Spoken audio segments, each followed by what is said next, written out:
So here there is a flowchart telling us about the factors which are responsible for effectiveness of a constitution.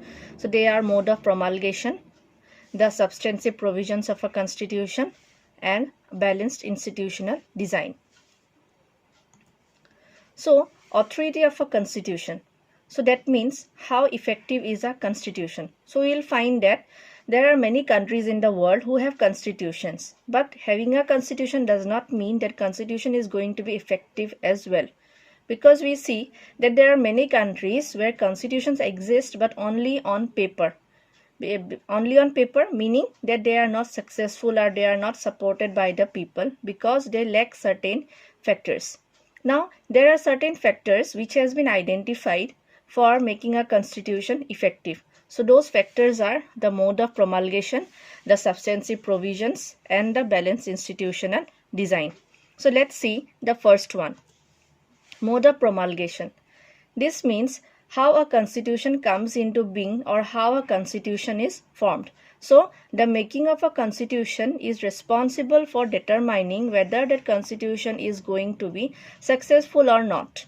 Now we find that there are many countries whose constitutions were defunct. Defunct means defunctional or not functioning, because most of these constitutions were crafted by military leaders or unpopular leaders. So military leaders or unpopular leaders, they had crafted this constitution, and since they were crafted by these kind of leaders, they were crafted in a dictatorial manner. The people were not taken into confidence while making those constitutions.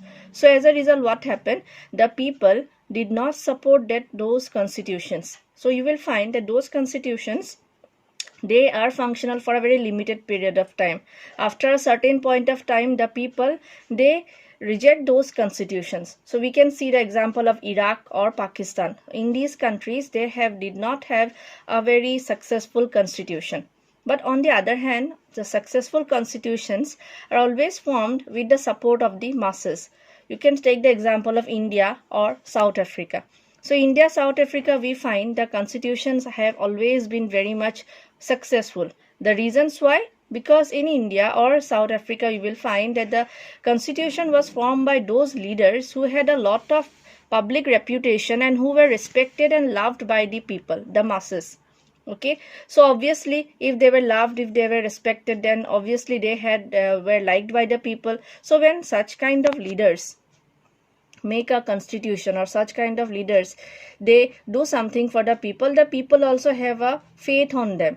So these people, these leaders, were able to convince the people that the constitutional document was not meant for aggrandizement, that means increment of their own political power, rather it was for the well-being and success of the country. So if we take the example of the Indian Constitution, it was the constitution writing process, it started in the year 1946 and it was completed by November 1949. I had mentioned about in my last class. So it was formed after our national struggle, and the Constitution of India was made by a Constituent Assembly, and this Constituent Assembly comprised of the members like Pandit Jawaharlal Nehru, Dr. B.R. Ambedkar, Sardar Vallabhbhai Patel, Dr. Rajendra Prasad. So all these people, they were very much popular among the masses. Now, the second factor upon which the constitution effectiveness depends is the substantive provisions of the constitution. Substantive, it means the essential or the significant provisions that are written inside the constitution. So first we saw that the constitution, who makes it, is one of the determinant factors of deciding whether a constitution is going to be effective or not. And secondly, a constitution effectiveness is also determined by seeing what is written inside the constitution, what are the different provisions inside the constitution. That also determines whether a constitution is going to be successful or not. So the hallmark of a successful constitution is that it gives everyone in the society to go along with its provision.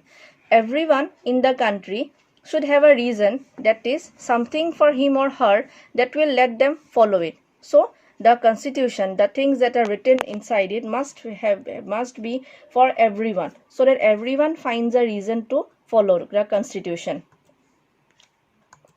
Like for instance, if a constitution allows majority to suppress the minority, or if a constitution gives privileges to only some members at the expense of others, or if some groups feel that their identity is being stifled, then these people would not show their allegiance, that means their support to this constitution.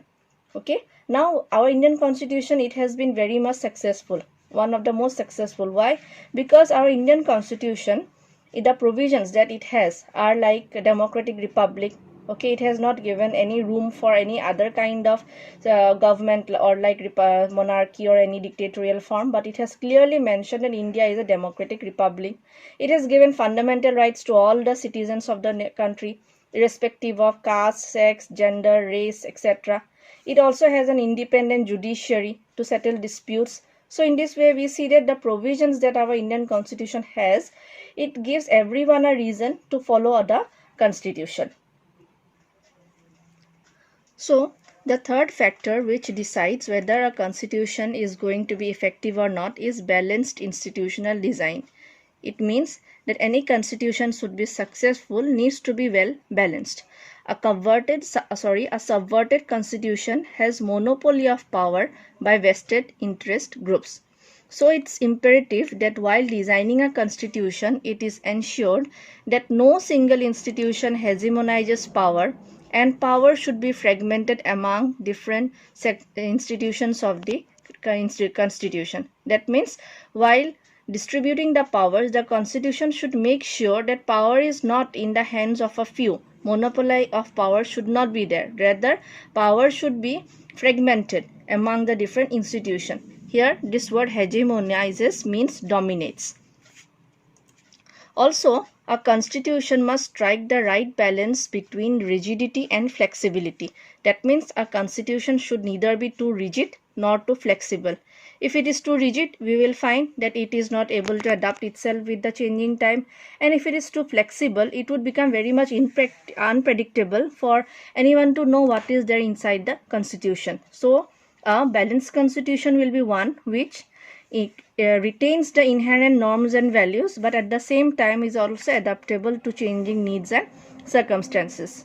Again, if we take the example of the Indian Constitution, we see that the Indian Constitution horizontally distributes power among the different organs like the executive, that is those who executes the laws, the legislature, that is our parliament, and the judiciary, that is our courts. And also our Indian constitution is a mixture of rigidity and flexibility. It is often said that our Indian constitution is a living document. It is called a living document because our Indian constitution has struck a balance between the possibility to change the provisions and also it limits on such changes. The constitution has ensured that it will survive as a document respected by the people. So these were the factors which we did today, which enables a constitution to be more effective.